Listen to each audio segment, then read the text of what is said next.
1200 साल पहले इस देश पर आक्रमण हुआ। एक छोटे से राज्य के छोटे से राजा का पराजय हुआ, लेकिन तब पता तक नहीं था कि एक घटना भारत को 1000 साल की गुलामी में फंसा देगी। और हम गुलामी में जकड़ते गए,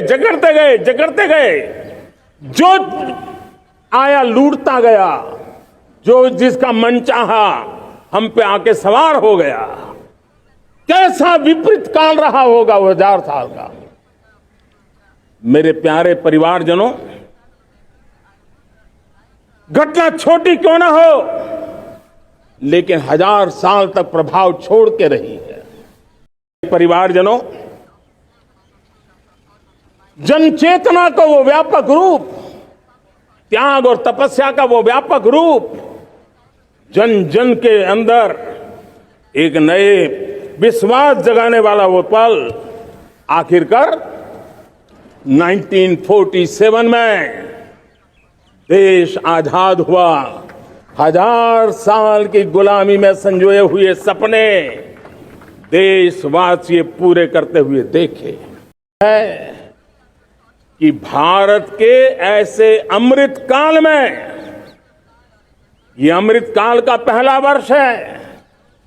या तो हम जवानी में जी रहे हैं, या हम मां भारती की गोद में जन्म ले चुके हैं। और ये कालखंड, मेरे शब्द लिख करके रखिए मेरे प्यारे परिवारजनों, इस कालखंड में जो हम करेंगे, जो कदम उठाएंगे, जितना त्याग करेंगे, तपस्या करेंगे, सर्वजन हिताय सर्वजन सुखाय, एक के बाद एक फैसले लेंगे, आने वाले 1000 साल का देश का स्वर्णिम इतिहास उससे अंकुरित होने वाला है। होने वाली घटनाएं आगामी 1000 साल के लिए इसका प्रभाव पैदा करने वाली है। गुलामी की मानसिकता से बाहर निकला हुआ देश पंच प्राण को समर्पित होकर के एक नए आत्मविश्वास के साथ आज आगे बढ़ रहा है। माता जो कभी ऊर्जा का सामर्थ्य था, लेकिन राख के ढेर में दबी पड़ी थी, वो भारत मां 140 करोड़ देशवासियों के पुरुषार्थ है। उनकी चेतना से, उनकी ऊर्जा से फिर एक बार जागृत हो चुकी है। मां भारती जागृत हो चुकी है। और मैं साफ देख रहा हूं दोस्तों, यही कालखंड है। पिछले 9-10 साल हमने अनुभव किया है, विश्व भर में भारत की चेतना के प्रति, भारत के सामर्थ्य प्रति एक नया आकर्षण, नया विश्वास, नई आशा पैदा हुई है। क्योंकि उम्र ढल रही है, ढलाव पर है, तब भारत यौवन की तरफ ऊर्जावान होकर के बढ़ रहा है। कितने बड़े गौरव का कालखंड है कि आज 30 साल की कम आयु की जनसंख्या दुनिया में सर्वाधिक कहीं है, तो ये मेरे भारत मां की गोद में है। और आने वाले 1000 साल के भव्य भारत के बीच में पड़ाव पर हम खड़े हैं, एक ऐसी संधि पर खड़े हैं। और इसलिए अब हमें न रुकना है, न दुविधा में जीना है। मैं पिछले दिनों G20 समिट में बाली गया था, और बाली में दुनिया के समृद्ध देश, दुनिया के विकसित देश भी, उनके मुखिया मुझे भारत की डिजिटल इंडिया की सफलता के लिए बारीकियों से जानने के लिए इच्छुक थे। हर कोई इसका सवाल पूछता था। और जब मैं उनको कहता था कि भारत ने जो कमाल किया है ना, वो दिल्ली, मुंबई, चेन्नई तक सीमित नहीं है। भारत ने जो कमाल कर रहा है, मेरे टियर 2, टियर 3 सिटी के युवा भी आज मेरे देश का भाग्य गढ़ रहे हैं। समय कहता है कि लाल किले की प्राचीर से मैं उनका अभिनंदन करूं, उनका अभिवादन करूं। और ये मेरे परिवारजन 140 करोड़ देशवासी मेरे इन श्रमिकों का रेहड़ी पटरी वालों का, फूल सब्जी बेचने वालों का हम सम्मान करते हैं। मेरे देश को आगे बढ़ाने में, मेरे देश को प्रगति की नई ऊंचाई पर ले जाने में प्रोफेशनल्स की बहुत बड़ी भूमिका है, बढ़ती रही है। चाहे साइंटिस्ट हो, चाहे इंजीनियर्स हो, डॉक्टर्स हो, नर्सिस हो, शिक्षक हो, आचार्य हो, यूनिवर्सिटीज हो, गुरुकुल हो, हर कोई मां भारती का भविष्य उज्जवल बनाने के लिए अपनी पूरी ताकत से लगा हुआ है। राष्ट्रीय चेतना वो एक ऐसा शब्द है जो हमें चिंताओं से मुक्त कर रहा है, और आज वो राष्ट्रीय चेतना ये सिद्ध कर रही है कि भारत का सबसे बड़ा सामर्थ्य बना है भरोसा, भारत का सबसे बड़ा सामर्थ्य बना है विश्वास। जन जन में हमारा विश्वास, जन जन का सरकार पर विश्वास, जन जन का देश के उज्जवल भविष्य पर विश्वास, और विश्व का भी भारत के प्रति विश्वास। करोड़ मेरे परिवारजनों के मन में और न ही दुनिया के मन में कोई इफ्स है, कोई बट्स है। विश्वास बन चुका है। मेरे प्यारे देशवासियों, अब गेंद हमारे पाले में है। हमें अवसर जाने नहीं देना चाहिए, हमें मौका छोड़ना नहीं चाहिए।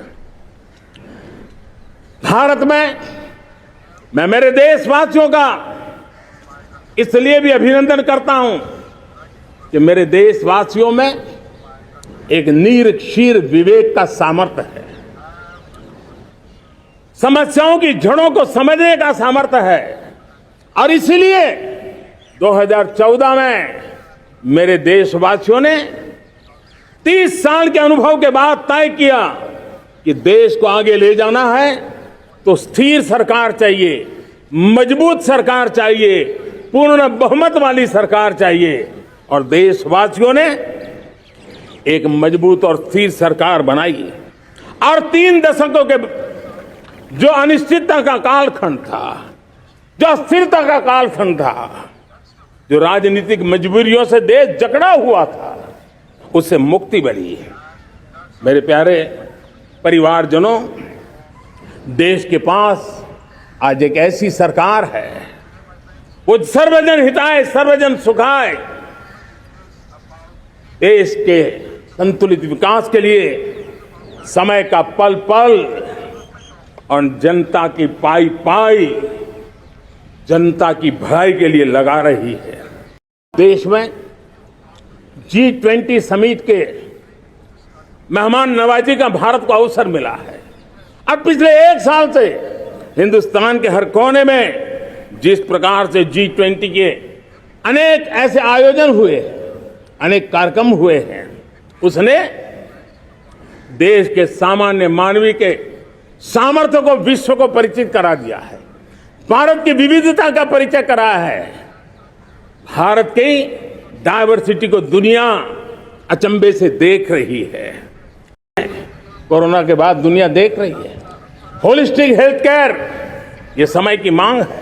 हमने अलग आयुष मंत्रालय बनाया, और योग और आयुष आज दुनिया में अपना परचम लहरा रहे हैं।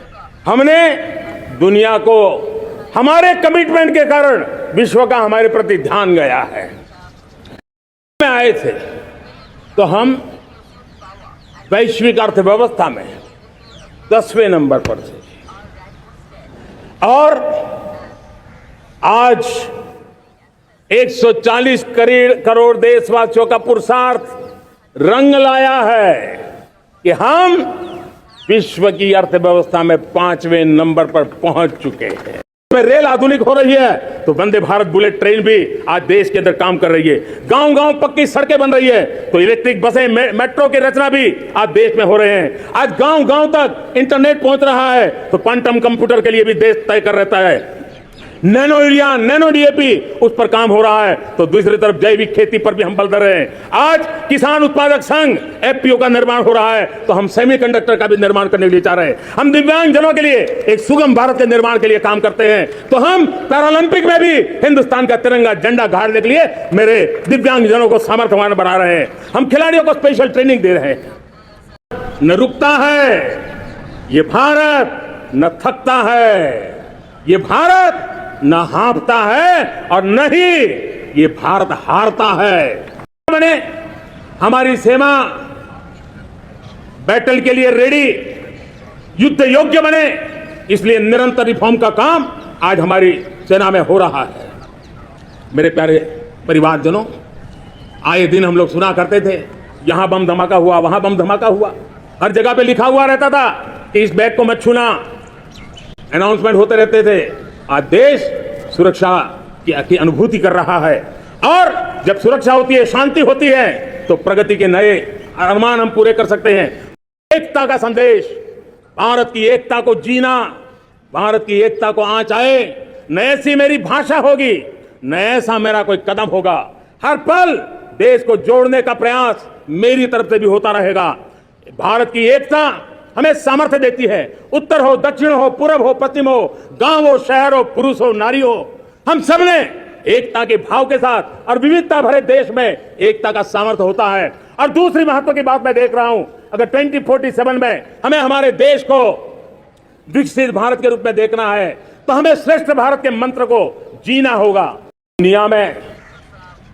और मैं आपको विश्वास दिलाता हूं, आने वाले 5 साल में मोदी का गारंटी है, देश पहले 3 वैश्विक इकोनॉमी में अपना जगह ले लेगा, ये पक्का जगह ले लेगा। तो दोस्तों, आप लोगों ने देखा कि 2023 में नरेंद्र मोदी की क्या स्पीच थी जब वो बहुमत के साथ आए। तो हम 2024 की स्पीच भी देखेंगे जो स्वतंत्रता दिवस की थी, इसी चैनल पे आएगी। तो उसमें देखेंगे कि नरेंद्र मोदी पर कितना असर पड़ा है बहुमत न आने के कारण। तो चलिए मिलते हैं किसी और अनदर वीडियो में। धन्यवाद। जय हिंद, जय भारत।